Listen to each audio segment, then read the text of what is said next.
ಭಾರತದ ಖ್ಯಾತ ರಾಜಕೀಯ ನಾಯಕ ಮತ್ತು ಸರ್ವಧರ್ಮವನ್ನು ಪ್ರೀತಿಸುವ ಶಾಂತಿ ಸಭೆಗಳಲ್ಲಿ ಸಲಹೆ ಸೂಚನೆ ಕೊಡುವ ಎಲ್ಲರ ಜೊತೆ ಒಡನಾಡಿಯಾಗಿರುವ ಮೊಹಮ್ಮದ್ ರಸೂಲ್ ಸಾಬ್ ಅವರು ಅಖಿಲ ಭಾರತ ಸುನ್ನಿ ಉಲ್ಮಾ ಬೋರ್ಡ್ ಉಪಾಧ್ಯಕ್ಷರಾಗಿ ನೇಮಕವಾಗಿದ್ದಾರೆ.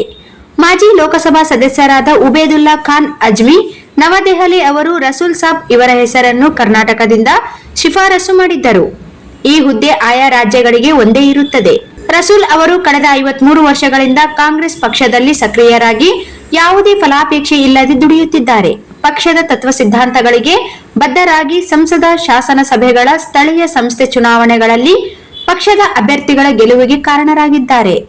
ಇವರಿಗೆ ಕರ್ನಾಟಕದಿಂದ ವಿಧಾನ ಪರಿಷತ್ಗೆ ನೇಮಕ ಮಾಡುವಂತೆ ಉಲ್ಮಾ ಬೋರ್ಡ್ನ ಮುಖ್ಯಸ್ಥರು ಹೈಕಮಾಂಡ್ ಮೇಲೆ ಸತತ ಒತ್ತಡ ಹಾಕುತ್ತಿದ್ದಾರೆ ಎಂದು ತಿಳಿದು ಬಂದಿದೆ. ರಾಯಚೂರಿಗೆ ಕಳೆದ 50 ವರ್ಷಗಳಿಂದ ಮುಸ್ಲಿಮರಿಗೆ ವಿಧಾನ ಪರಿಷತ್ಗೆ ನೇಮಕ ಮಾಡಿಲ್ಲದಿರುವುದಕ್ಕೆ ಬೋರ್ಡ್ ರಸೂಲ್ ಅವರ ಹೆಸರು ಮುಂದಿಟ್ಟಿದೆ. ಅಲ್ಪಸಂಖ್ಯಾತ ವರ್ಗದ ಬಹಳಷ್ಟು ನಾಯಕರು ಸಹ ಇವರ ಹೆಸರಿಗೆ ಸಹಮತ ವ್ಯಕ್ತಪಡಿಸಿದ್ದಾರೆ.